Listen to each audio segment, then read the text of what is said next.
This week we're starting a new theme for the week, and it's week 21, and it's God's transformative grace. The synopsis is in 2 Samuel, we explore how God's grace in our lives moves us from paths of conflict to peace. In King David and Apostle Paul, we find profound examples of renewal and restoration amid imperfection. In these final chapters of 2 Samuel, we explore the twilight years of King David's reign over Israel. With his final words, David reflects on his journey, giving all credit to God for his victories and survival. David started out as the youngest son of a large family. He had no royal aspirations, but God altered his path. David's rule, although marked by significant achievements, also included profound missteps, notably his abuse of Bathsheba and Uriah and ensuing personal and political fallout. Yet David recounts experiencing God's boundless mercy and restoration. He acknowledged that his story is part of a larger divine plan, one that seeks to graciously transform individuals regardless of their past or perceived insignificance. God not only opens a path forward through divine grace, but also brings restoration to every part of our lives.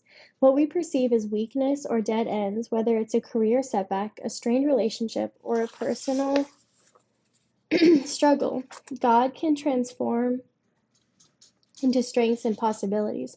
The opposing force to grace is the expectation of perfection.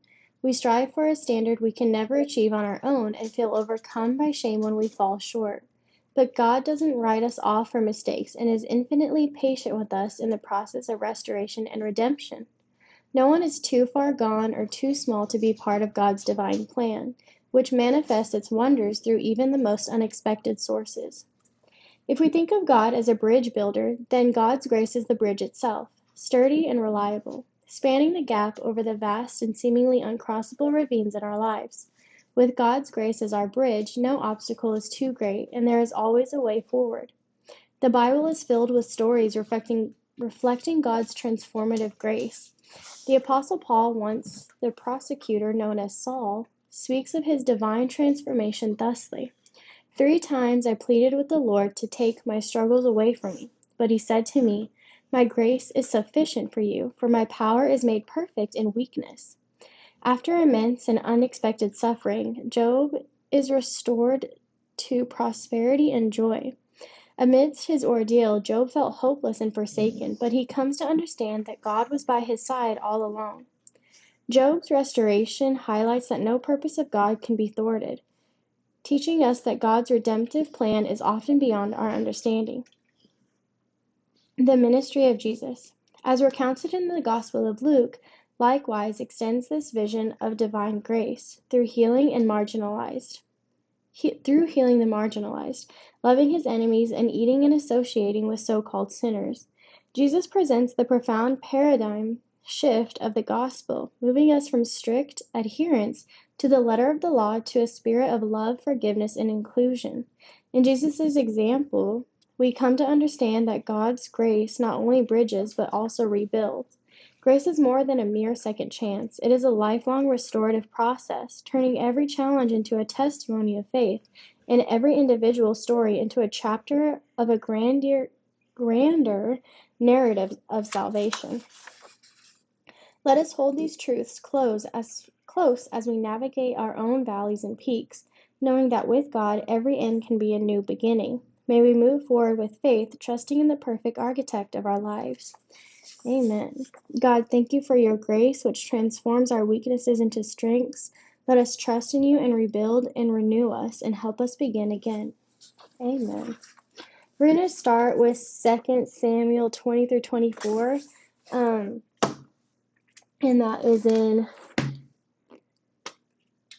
King James is 2 Samuel. In the Orthodox Bible, it's 2 Kingdoms. So, 1 Kings, 2 Kingdoms 20.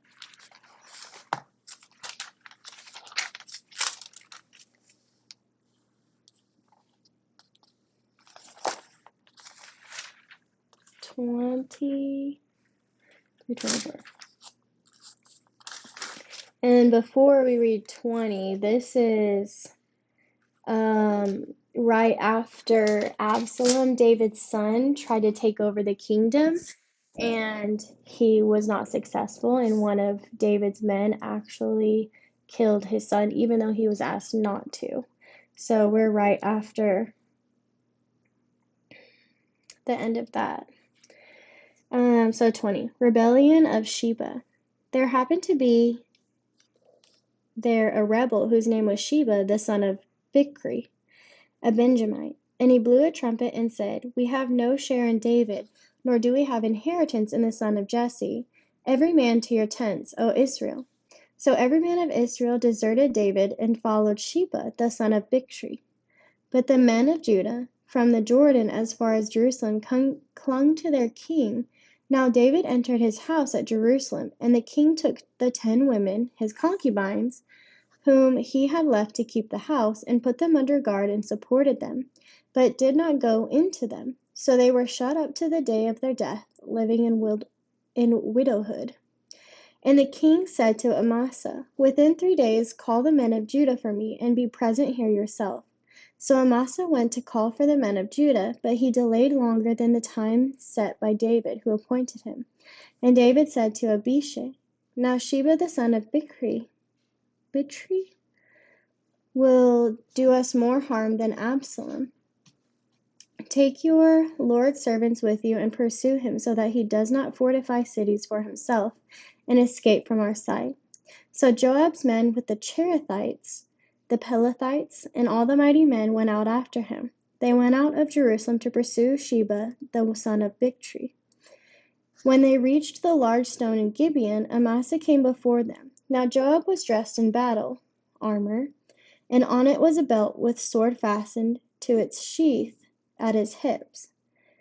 Then the sword came out and fell to the ground. Then Joab said to Amasa, Are you healthy, brother? And Joab took Amasa by the beard with his right hand to kiss him. But Amasa did not notice the sword that was in Joab's hand, and he struck him with it in his stomach, and his entrails poured out on the ground. He did not strike him again, and he died. Then Joab and Abishai, his brother, pursued Sheba the son of Bichri. Meanwhile, one of Joab's servants stood near him and said, Whoever favors Joab and whoever is for David, follow Joab. But Amasa was soaked in his blood in the middle of the road. And when the man saw that all the people stood still, he removed Amasa from the path on the field. He threw a garment over him because he saw that everyone halted who came upon him. And when he was removed from the road, all the people followed after Joab to pursue Sheba the son of Bichri. And he went through all the tribes of Israel to Abel and Beth-Machah, and all the charts. So they joined together and went after Sheba. Then they came and besieged Sheba and Abel and Beth-Machah. And they raised a siege mound against the city and stood by the rampart. And all the people with Joab considered pulling down the wall. Then a wise woman cried out from the wall, Listen, listen, tell Joab to come near, and I will speak with him. When he came near to her, the woman said, Are you Joab? He answered, I am. Then she said to him, Hear the words of your handmaid. And he replied, I am listening. So she spoke, saying, In former times they used to say, They asked at Abel and in Dan, whether the things established by the faithful of Israel failed, and they will ask in Abel whether they failed. I am among the peaceable and the loyal in Israel. You seek to put a city and a capital in Israel to death. Why are you going to swallow up the inheritance of the Lord? And Joab answered and said, far be it from me to swallow it up or destroy it. That is not so. But a man from the mountains of Ephraim, Sheba the son of Bichri, by name, raised his hand against King David. Deliver him only to me, and I will depart from the city. So the woman said to Joab, Watch, his head will be thrown to you over the wall. Then the woman in her wisdom went to the city and spoke to all the city. And they cut off the head of Sheba the son of Bichri and threw it out to Joab. Then he blew a trumpet, and they scattered from the city, every man to his tent. So Joab returned to the king of Jerusalem. David's officers. And Joab was over all the army of Israel. Benaiah the son of Jehoiada was over the Cherethites and the Pelethites. Adoram was in charge of revenue. Jehoshaphat Jehoshaphat, the son of Ahilud, was recorder. Sheva was scribe. Zadok and Abiathar were the priests, and Ira the Jairite was a priest of David. Okay, 21 through 2. Every man to your tent, so Israel, is the rallying cry of the northern tribes at various times in Israel's history, reflecting the independence of nomadic life. There is not merely animosity between Benjamin and Judah, the houses of Saul and David, but between Judah and all northern tribes. 23. David takes care not to have his concubines defiled again, nor does he resort to them himself. 24 through 10. David summons Amasa, the new commander, to muster troops of Judah within 3 days. But Amasa delays, and this concerns David, lest Sheba do more harm than Absalom. 11 through 13. Joab resumes leadership of David's cause. 24 through 22. The search for Sheba leads them to the walled city, Abel and Beth-Maachah. Siege is laid against it, meaning it would be destroyed along with its inhabitants. A wise woman entreats Joab to spare the city, a mother city, implying that villages were dependent on it. The siege is lifted, and Joab returns to Jerusalem.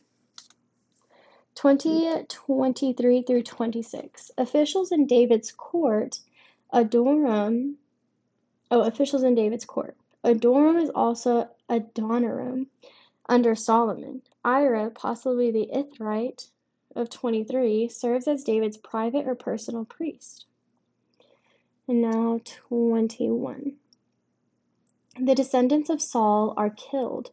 Now there was a famine in the days of David for 3 years, year after year, and David inquired before the Lord, and the Lord said, in Saul and his unrighteous house there is wrongdoing, because of his bloodthirsty killings when he killed the Gibeonites.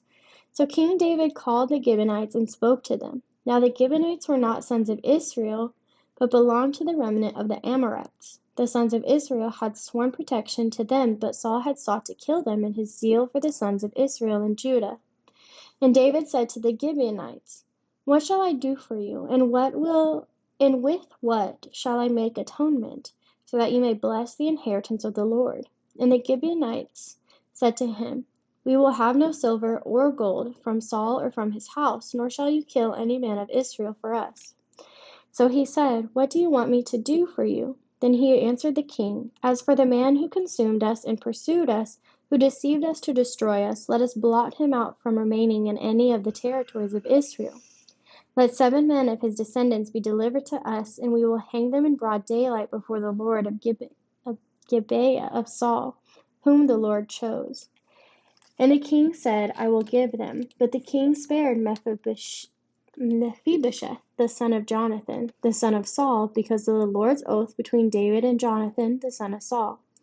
So the king took Armani and Mephibosheth, the 2 sons of Rizpah, the daughter of Aiah, whom she bore to Saul, and the 5 sons of Michal, the daughter of Saul, whom she bore for Adriel, the son of Barzillai, the Mahalathite. And he delivered them into the hands of the Gibeonites. They hanged them on the hill before the Lord, so they fell, all 7 together, and were put to death in the days of the harvest, and the first days in the beginning of barley harvest. Now Rizpah, the daughter of Aiah, took sackcloth and spread it for herself on the rock from the beginning of the barley harvest until the rains poured on them from the heaven. And she did not allow the birds of the air to rest on them by day, nor the beasts of the field by night. David was told that Rizpah, the daughter of Aiah, the concubine of Saul, had done what she had done. And they were faint, and Dan, son of Joah, from the offspring of the giants, overtook them. Then David went and took Saul's bones, and the bones of Jonathan his son. He took them from the men of Jabesh Gilead, who stole them from the square of Bethshan, where the Philistines put them, on the day the Philistines struck down Saul in Gilboa. So he brought up the bones of Saul and the bones of Jonathan his son from there, and they gathered the bones of those who were hanged. They were buried. Saul's bones and the bones of Jonathan his son, and the sons of those who were hanged in the country of Benjamin, in Zelah, besides the tomb of Kish his father. So they did everything that the king commanded, and after that God heeded their prayer for the land. The death of the Philistine giants. Now the Philistines were still at war with Israel, and David and his servants with him went down and fought against the Philistines. And David grew faint. Then Ishbi thought he could kill David. This Ishbi was one of the descendants of the giants, and the weight of his spear was the weight of 300 bronze shekels, and he was girded with a club. But Abishai, the son of Zeruiah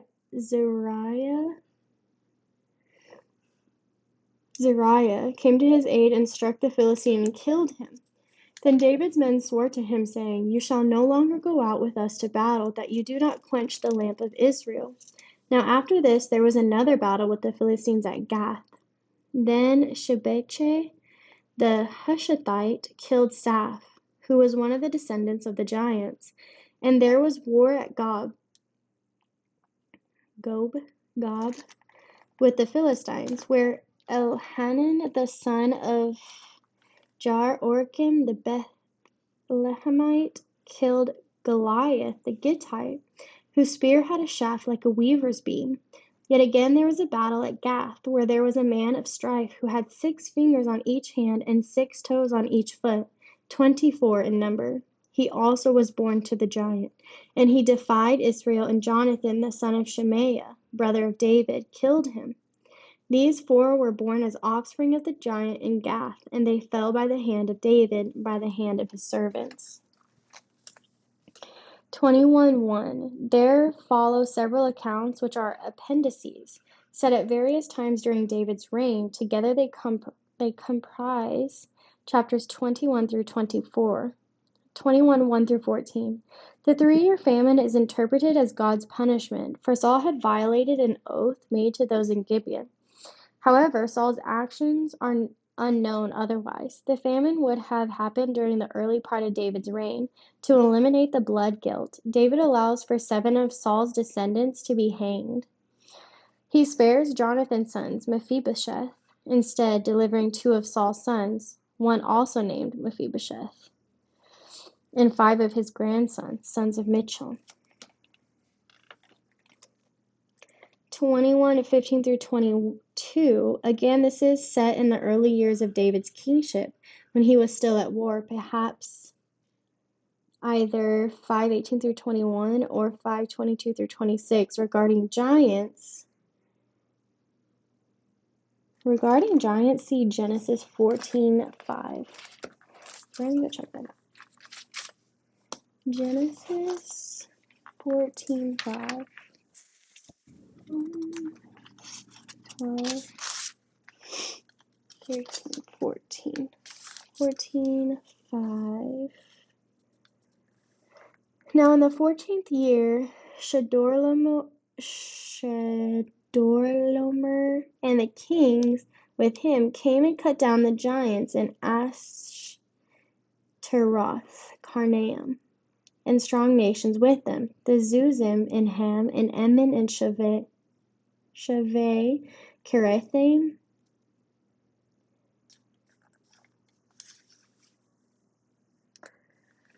Okay.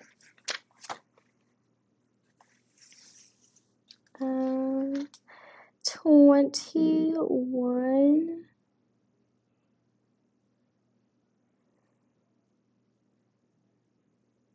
The lamp of Israel refers to the royal lineage. And then 22. David's song of deliverance. And David spoke to the Lord the words of this song on the day when the Lord delivered him from the hand of all his enemies and from the hand of Saul. And he sang, "O Lord, my rock, my fortress, and my deliverer, my God will be my guardian in whom I will trust, my defender and the horn of my salvation, my protector and the refuge of my salvation. You will save me from unrighteousness. I will call upon the Lord who is worthy to be praised, and I will be saved from my enemies. When the troubles of death encompassed me, the floods of wickedness terrified me. The throes of death surrounded me, the harshness of death confronted me. In my distress I will call upon the Lord and cry out to my God, and he will hear my voice from his temple, and my cry will enter his ears. Then the earth was shaken and trembled, and the foundations of heaven were troubled. Because the Lord was angry with them, from out of his wrath a smoke went up, and from his mouth a devouring fire, coals were kindled by it. He bowed the heavens and came down, and there was darkness under his feet. He rode upon the cherubim, and he did fly, and he was seen upon the wings of the wind. He put darkness around him as a hiding place. About him his tabernacle was the darkness of waters, and by the clouds of the air he thickened it. From the brightness of his light coals of fire were kindled. The Lord thundered from heaven, and the Most High uttered his voice. He sent arrows and scattered them. He confounded them with lightning. The channels of the sea were seen. The foundations of the world were uncovered. With the blast of the wind, his wrath. He sent from the height and took me. He drew me out of many waters. He delivered me from my strong enemies, from those who hated me, for they were stronger than I. They confronted me in the day of my tribulation. But the Lord was my support. He brought me to a broad place. He delivered me because he delighted in me. The Lord repaid me according to my righteousness. According to the purity of my hands he repaid me. For I have kept the ways of the Lord, and have not wickedly departed from my God. For all his judgments were before me, and I did not depart from his statutes.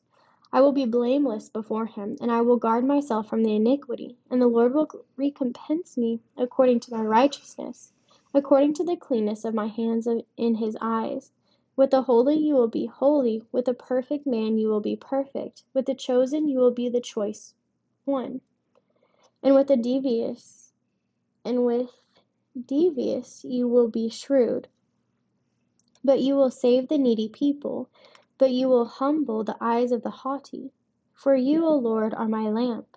The Lord shall enlighten my darkness. For by you I can run against a band of troops.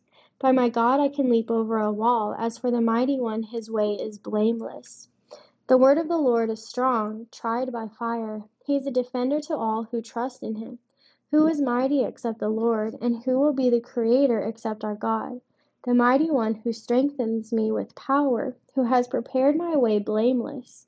He makes my feet like the feet of deer, and sets me on high places. He instructs my hands for war, so that my arms can bend a bow of bronze. You have given me the protection of my salvation, and your gentleness fulfills me. My pathway under me is widened, and my legs are not shaken. I shall pursue my enemies and destroy them, and I will not turn back until I destroy them. I will break them, and they will not rise, for they will fall under my feet. For you will strengthen me with the power for the battle, and you will subdue under me those who rose against me. You have given me the back of my enemy, so I killed those who hated me. They will cry out, but no one will help, even to the Lord, but he did not listen to them. Then I beat them as fine as dust of the earth. I crushed them like dirt in the streets. You will deliver me from the quarrels of the people. You have kept me at the head of nations. A people I have not known served me. Philistines deceived me. Philistines? As soon as they heard, they obeyed me. Philistines shall be cast out, and they stumble out from their hideouts. The Lord lives. Blessed be my guardian. Let my God be exalted, the guardian of my salvation. It is the mighty Lord who avenges me and chastises the people under me. He delivers me from my enemies. You will lift me above those who rise against me.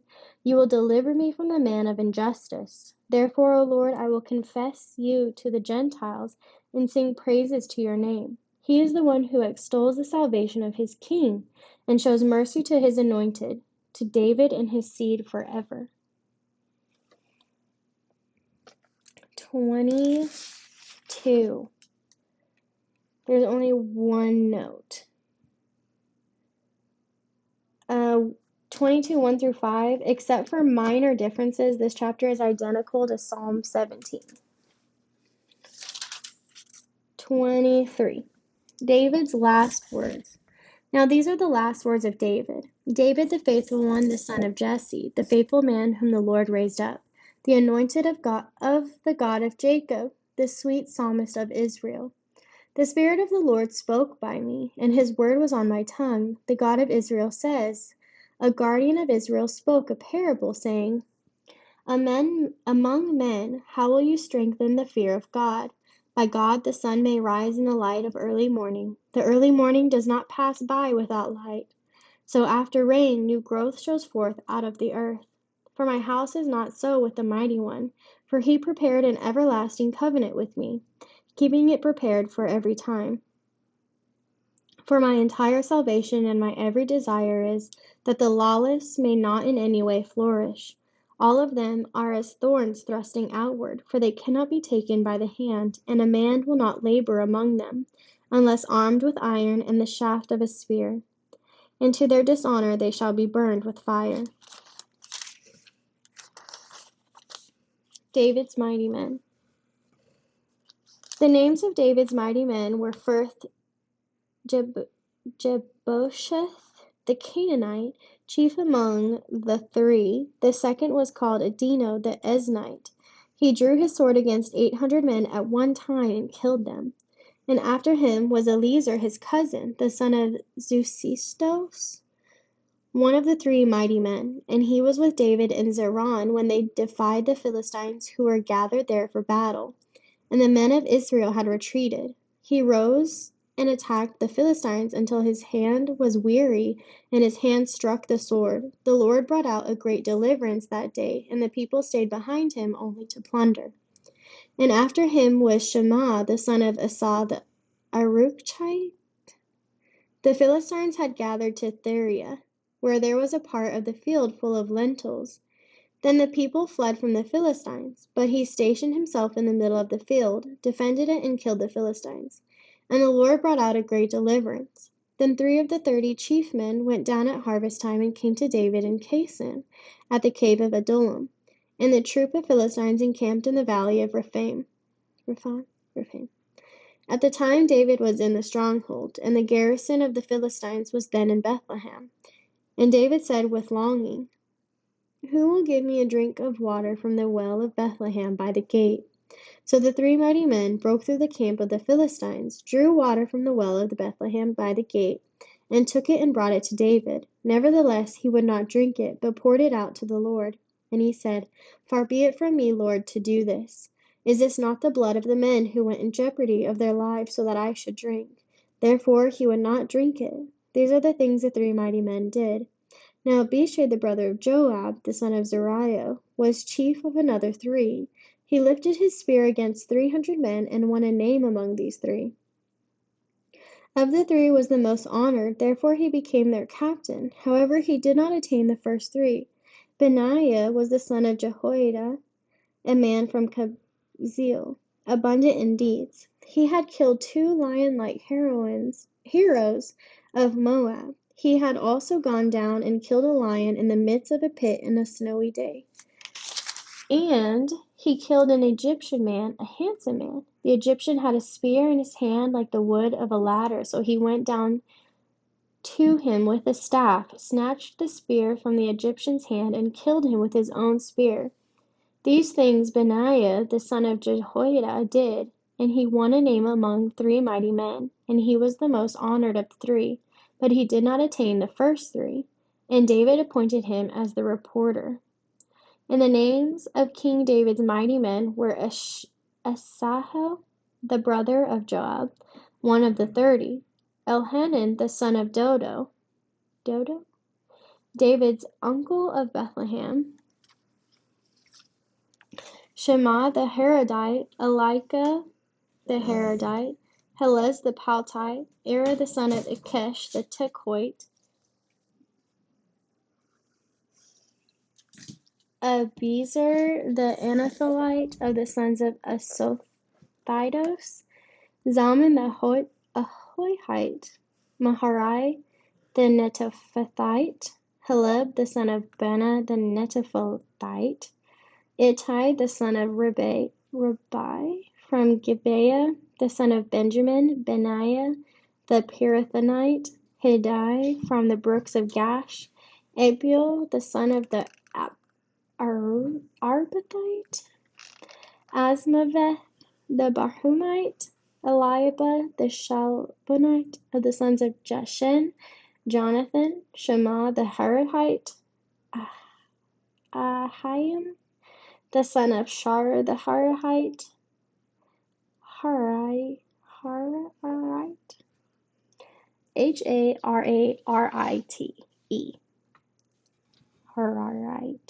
Harite. Eliphalet, the son of Ahasbai, the son of Machalitite, Eliam, the son of Ahithophel, the Gilonite, Hezrai, the Carmelite, Parai, the Arbite, Igel, the son of Nathan from the mighty men, the Gadite,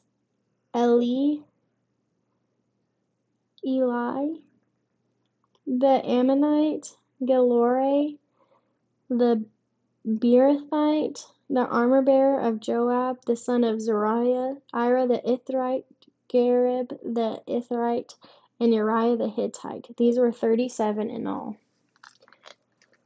Okay, 23, 1 through 7.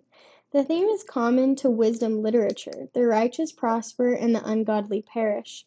God has made an everlasting covenant with David. 23, 8 through 12. These three men form a special band. 23, 13 through 17. These three here are perhaps the same as the previous. 23, 18 through 39. The 30 is a round number. The text says there are 37. All right, 24. The last chapter of last chapter of Second Kingdoms or Second Samuel. Okay. David's census.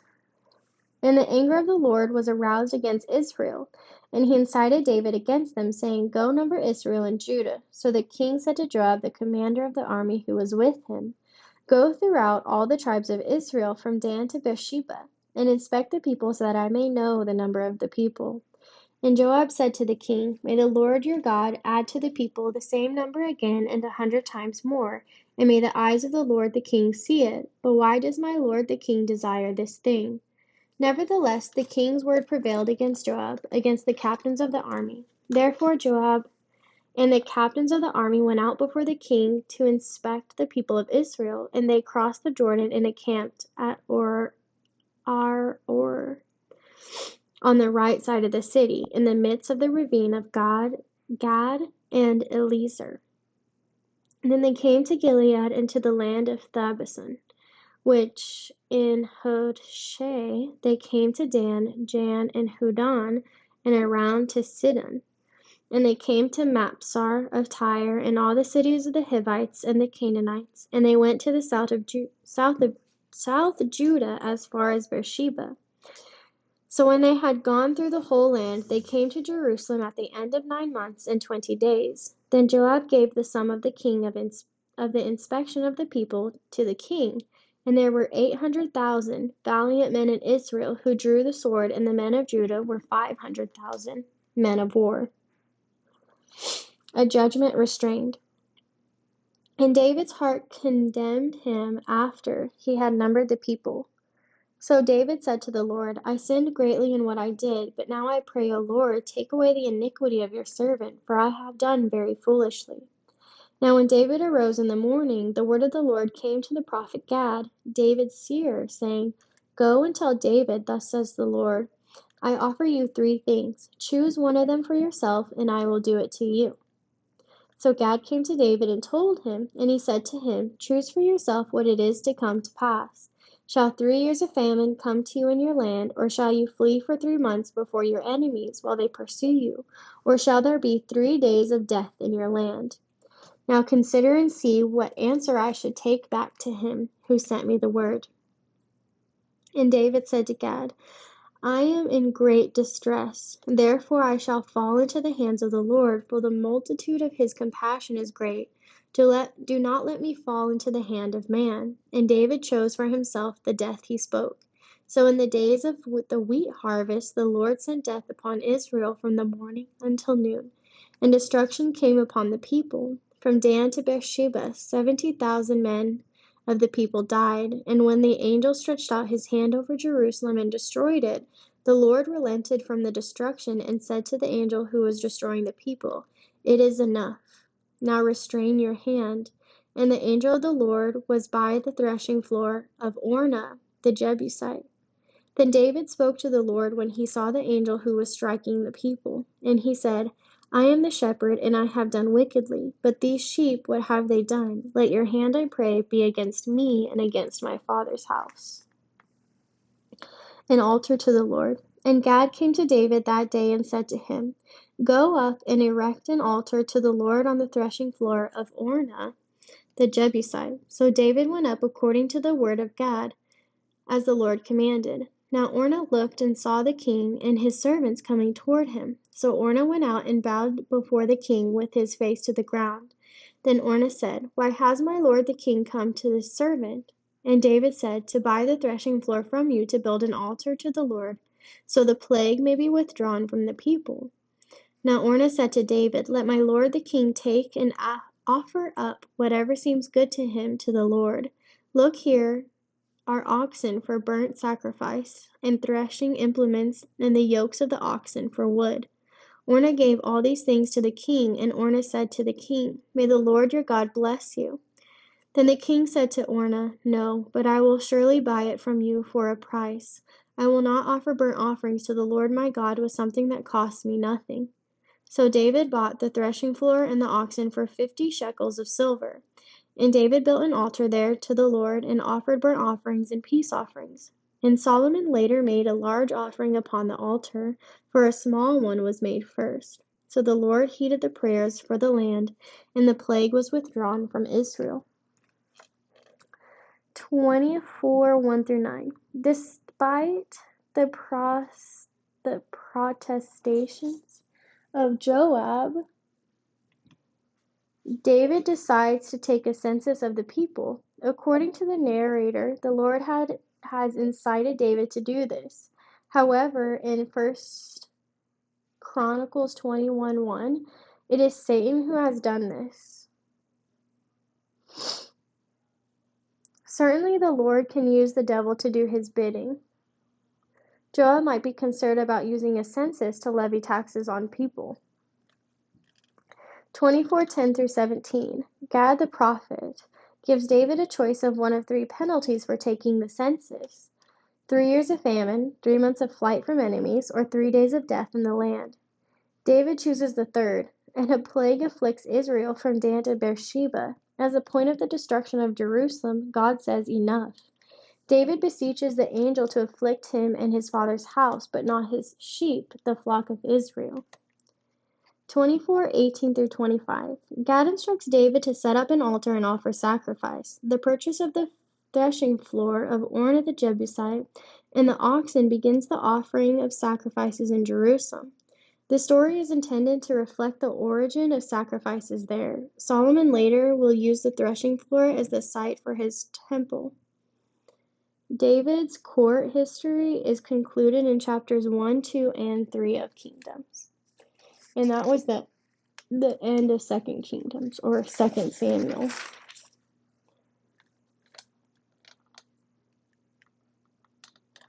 And that's it.